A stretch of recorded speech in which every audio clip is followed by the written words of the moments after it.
गोसाई पाटण अंगनवाड़ी कर्मी रेमुणा ब्लॉक बालेश्वर। बहुत दिन धरी मुझे यूट्यूब रे पोस्ट कर पार नथली काहेकि ना मोर टिके फैमिली असुविधा थिला, स्वामी को देह भल नथिला, से टाइम टिके रही तरी किछि क्राफ्ट कर पार नथली। पर पिला माने सब बळे ताजमहल कहंती, तेनु मु आपको अंडा पेटी रे मोर ताजमहल करके आछि।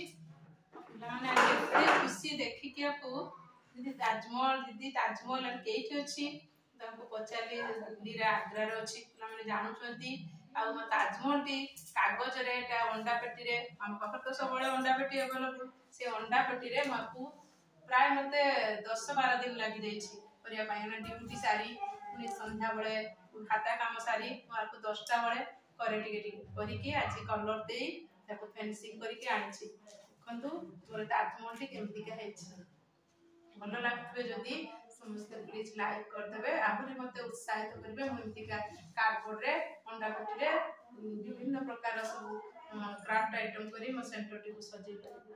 धन्यवाद।